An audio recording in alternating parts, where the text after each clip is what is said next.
Welcome to Thimbleberry U. I'm Michelle O'Dell, your host, and with me, as always, Amy Walls. How are you doing, Amy? I'm doing great, Michelle. How about yourself? I'm looking forward to talking about this. It's executing a backdoor Roth. That's an interesting concept, backdoor Roth IRA. What is a backdoor Roth IRA? Michelle, before I jump into explaining that, earlier we were talking about this and you said the backdoor Roth strategy always sounds so sneaky. And I think people do sometimes take it that way. There's nothing wrong with this strategy. There's nothing illegal about it. It's actually written into the tax code. Okay. It wasn't officially written into the tax code at one point prior to our current tax rules, but there were loopholes left to be able to do this, which is how it got its name. So first, this is not sneaky. It's not questionable. It is a approved IRS strategy for people who are in a higher income bracket to contribute to a Roth. Now, why does that need to happen and what is a Roth? A Roth IRA is a individual retirement account, so it's only going to have one person's name on it. Couples can't share. Okay. You each have your own, or one person has one, depending on what the situation is. When you contribute money to the Roth IRA, you contribute after tax. So you contribute from like your paycheck or what's already in your savings account that has been taxed. Okay. And then that money grows in the Roth IRA tax-free and can be distributed tax-free. Now, the catch here is that the government loves to limit the good stuff. And so there are income limitations that are put on people to allow them to be able to contribute to a Roth. So a backdoor Roth basically is for those folks that didn't meet the income limits. And what it means is you still get the money ultimately into the Roth, but you kind of have to jump it. It's like a game of checkers. Goes into an IRA instead, and then it has to be converted to the Roth. And so it jumps from basically your bank account to a traditional IRA to a Roth IRA following a certain set of steps in order to get there and now grow tax-free and be distributed tax-free when you're following all the rules. Hence, backdoor. Yes. Tell us who the strategy is for then. So I mentioned it's for those that are excluded from making direct Roth contributions. So that includes those people that file married filing single on their tax return or head of household that make more than $144,000 per year. Now, there's also a phase-out range, meaning you can't make the full contribution in 2023. That's $6,500 if you're under 50. If you're over 50, that's $7,500. So there's a phase-out range from $129,000 of income to $144,000 of income. Now, for those that are filing on their tax return married filing jointly, that phase-out range starts at $218,000, meaning if you were at $217,999, you could make a full contribution. At $218,000, they start to say, oops, you can't make the full amount. And at $228,000, they say you can't contribute anything. Okay. It's also a strategy for people who have extra money to save for retirement, right? If you don't have extra money set aside that you can contribute, this isn't going to be for you. Right. And then it also is good for people who want or need more tax-free income in retirement, right? Because it's growing tax-free and it's distributed tax-free later on. And that compared to, your income tax rate, 0 is probably better. Right. Okay. All right. Well, then what are the steps to execute a backdoor Roth IRA? Oh, yeah. how do we move the checker through this? Exactly. Yeah. I bring that up. I'm thinking of actual, like the little red and black checkers, but my son has been into Chinese checkers recently. So I'm also having this visual of that. So first step is someone contributes their annual contribution to a traditional IRA. Then they do what's called a Roth conversion. Each custodian's going to have their own way of doing this. Okay. From the traditional IRA to a Roth IRA. Okay, now it's in there. We're good. Step 3 is where often things fall down, I've found for people. We do this for clients. We communicate a lot about it. And I'm going to say 70 to 80% miss filling out the tax forms correctly or getting the information to their CPA. Oh. The contribution to the traditional IRA was not a pre-tax contribution. It's an after-tax contribution in order to avoid the conversion, step 2, being taxable. So for that to happen, Form 8606 has to be completed. Now, a question that I get really regularly from CPAs, but the tax form doesn't say it was after tax, non-deductible. And so the assumption in taxes is that it was pre-tax. Now, obviously, we talked about income limits, that for a Roth, but there's also rules around being able to make deductible contributions if your income's over a certain amount, or if you have an employer-sponsored retirement plan. So for our clients, their income is high enough that this is a pretty common strategy, but the Form 8606 has to get completed for the contribution. So the Form 8606 tells the IRS that you already paid taxes on this contribution so that in the future, they will not try to tax it. That's why that form is so important. Now, also because let's say, I'm going to come up with an easy example, fake example. Let's say that I contribute $5,000 to an IRA and it can be before tax. All right.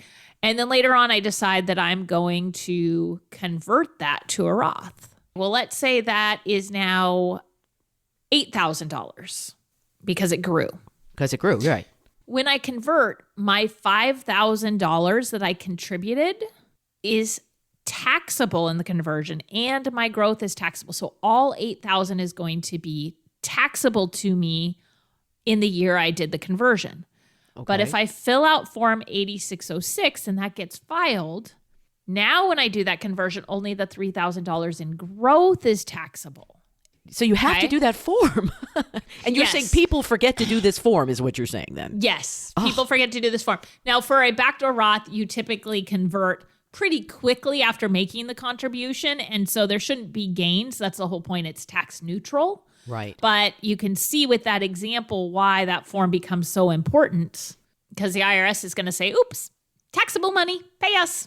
Okay. So there are some other considerations I think that it's important to note if we're talking about the steps. Is your income high this year or low? Right. It's going to have the best value if your income is lower now than what you expect it to be in the future. It doesn't mean if you're in a high income year that it may not make sense to do it, but you have to look at it. Mm-hmm. And so what that really ties to is where's your tax brackets now versus your tax brackets in the future. Okay. Another consideration on any conversion, and I think the backdoor Roth fits into that, is the market up or down. So not trying to throw too much at our listeners here, but in the backdoor Roth, one of our considerations is at the beginning of this year, the market's still down from 2022. Better to get that money into the market now, if we're going to do it, then wait till the end of the year when we expect the market to be higher. Mm-hmm. So that is a piece we consider. What are the pitfalls someone might find themselves in when they're executing this strategy? A very important one is, do you already have IRA balances? So not a Roth IRA balance, but a traditional IRA, a SEP IRA, a simple IRA that you intend to leave as is in those accounts. That is problematic. The reason being is there's something called a pro rata rule, and it affects conversions. Okay, not just this backdoor conversion, but any conversion. Okay. So what I mean by that is that the IRS groups together all of your IRA balances on December 31st in order to look at how much of your conversion was taxable. So let me put it this way. Let's say you have $95,000 in IRAs and you make a $5,000 contribution. You now have $100,000, right? We're not going to assume any growth here. We're doing this really fast. Mm-hmm. So, and you intended that $5,000 to be after tax or non-deductible. Okay. So 5% of your IRA balances are non-deductible. Everything else is pre-tax. Now let's say that you decide to convert not just that $5,000, but you convert $15,000. If you convert that $15,000, basically 5% of it's going to be tax-free because of the ratio of non-deductible to pre-tax contributions. So now you actually are paying a much bigger amount. So use my example again, $95,000 pre-tax, $5,000 after tax or non-deductible. Form 8606 gets filled out. And you converted $5,000. Well, 5% still taxable. But of the $5,000, only 5% is tax-free. So this strategy didn't work in the way it was intended because it was intended to be tax neutral. So that's why these pro rata rules and having other IRA balances can bite you. Now, some advisors I've heard say, oh, you never do a conversion if you have any IRA balances. That's not quite right. Or do any backdoor Roth conversions. The reason being is sometimes we'll see a client has smaller IRA balances, and we can have a plan maybe over 1 or 2 years to convert all of those to Roth. And if that's our plan, because it makes sense for them, we may be doing the backdoor Roth alongside that, where it's not going to be tax-free in each of those years. But by the time we get done 2 years in to converting all of this other money, we're now tax-free going forward. And they still got the full value because it was proportionate. Sometimes the contribution limits can catch people off guard. Someone may contribute to a Roth IRA, find out they couldn't.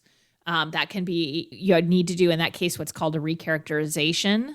Then you could convert to a Roth. So just that conversion piece can catch you off guard. It's not intending to do a backdoor Roth, but it can create opportunity after usually a moment of panic. Okay. I'm sure. Oh my gosh. There is one other thing that's coming to mind quickly, and that is, let's say you do this backdoor Roth, no money in your IRAs anymore. Let's say you did it, in June. Great. No problem. You have no balances in IRAs. And then later on in the year, you lose your job and you roll your 401k into an IRA.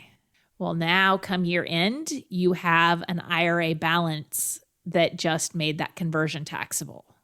Oh, no. So you have to make sure that you're keeping track of those dates and don't do things in the same calendar year. That's a big deal. It's just yet another reason why you want someone like you on your side. There's a lot going on here. There's a lot of moving pieces. So if someone has any questions, anybody wants to touch on this in greater detail, how do they get a hold of you, Amy? They can give us a call at 503-610-6510. They can also reach us online at thimbleberryfinancial.com. Discussions in this show should not be construed as specific recommendations or investment advice. Always consult with your investment professional before making important investment decisions. Securities offered through registered representatives of Cambridge Investment Research, Inc., a broker-dealer. Member FINRA SIPC. Advisory services through Cambridge Investment Research Advisors, Inc., a registered investment advisor. Cambridge and Thimbleberry Financial are not affiliated.